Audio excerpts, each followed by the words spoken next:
mga mare, for today's video, samahan nyo kami sa ganap ngayong araw. Bali ngayong araw nga ay August 5, birthday ni Ate Kiana. Ito rin yung madaling araw na umuwi kami, galing kaming Pangasinan. Napaaga kami ng uwi mga mare dahil nga may emergency kami. Actually nga alas 3 kami ng madaling araw umalis doon sa Pangasinan, pero nakapag-video na nga lang ako ngayong alas 5 na.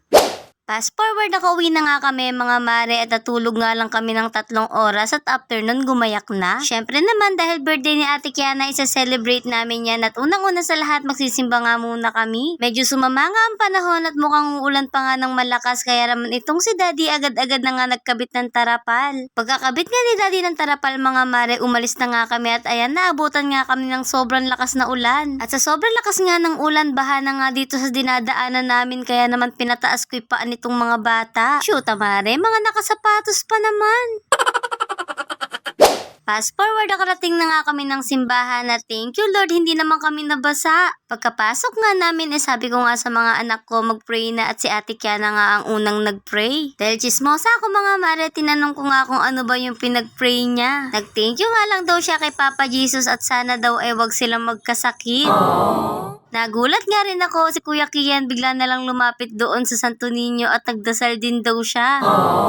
Noong si Kuya Kian pa nga lang ang anak namin, nung nag 1-year-old nga siya, tinuturuan na talaga namin siya magdasal. Hanggang sa maging 3 nga sila, lahat sila ay natuturuan namin magdasal. Hindi man nga kami palaging nakapagsisimba mga mare, pero kahit hindi kami nakakapagsimba, marunong naman sila magsipagdasal. Buti na nga lang din mga mare, huminto na ang ulan at after nga namin magsimba, dumiretso kami dito sa palengke. Biglaan nga lang din na ipaghahanda namin si Ate Kiana mga mare dahil nga may dumating na blessing kahit papano. Gusto ko nga lang magpansit sopas mga mare at imbitahin yung mga kamag-anak ko. After nga naming mamalengke, umalis na nga rin kami agad at dadaanan pa kasi namin yung cake ni Ate Kiana. Bento cake nga lang ang pinagawa ng mare nyo at yun lang yung afford. Medyo nagmadali na nga kami dyan mga mare dahil nga gahol na kami sa oras at alas 3 na nga yan ng hapon. Kaya naman pagka-uwi nga namin mga mare, nag-asikaso na nga agad kami. Wala din naman kaming ibang katulong mga mare, kami lang ni Daddy talaga ang gagawa niyan. Ako nga lang ang magluluto ng handa ni Ate Kiana, itong si Daddy sabi ko nga itulungan na nga ako maghiwa ng mga gulay.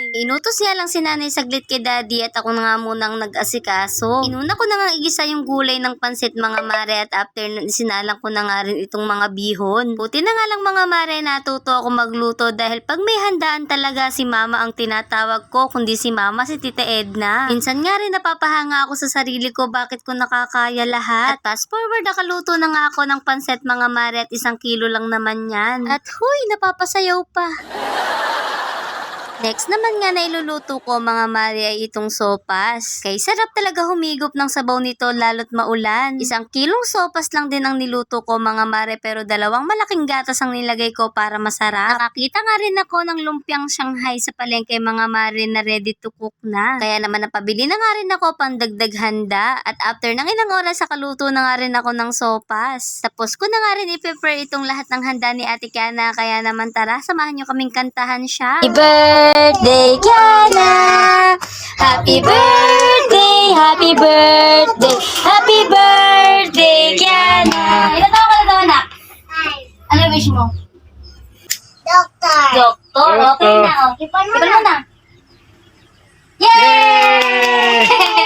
Sobrang nagpapasalamat nga ako sa Panginoon na kahit ganito lang kami, nakakaya namin maipaghanda yung anak namin kahit simple lang. Gabi na nga mga mare at naghihintay na nga lang kami ng bisita at maya-maya dumating na nga itong sila Mama. Kasama nga lang din dyan sila Lola at yung mga tita ko. Kumain nga lang ka ako sila dyan at maya-maya nga dumating na nga rin dito sila Papa at sila Tita Edna. Dahil maliit nga ang bahay ng mare nyo, dito na nga lang kami naglagay ng lamesa sa labas. Buti nga mga mare at nakisama din yung panahon at hindi naman umulan.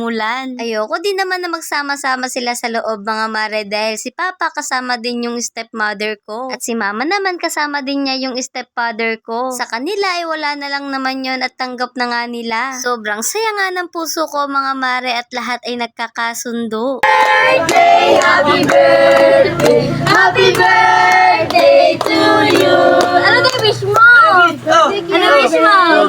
Maging Maraming pagkain. doktor! Tama-tama, Lolo Narsi. Yay! Dahil dahil nga may dala ang Lolo Nursing at Lola Sel niya ng cake mga mare, another kanta na naman kami ng happy birthday para sa birthday celebrant. At syempre for the kain na nga rin sila Tita Edna at sila Papa dyan. Kitang-kita ko nga ang saya sa mukha ni Ate Kiana nung nakita niya yung mga bisita niya. Yung anak ko na yan mga mare, pag may dumadating kaming bisita, talaga namang siya ang unang sumasalubong at sobrang saya. At lalo pa nga nadagdagan yung saya niya sa mga regalo ng Mimila niya at Mama Lenlen nila. At yun lang muna mga mare for today's videos. Bye!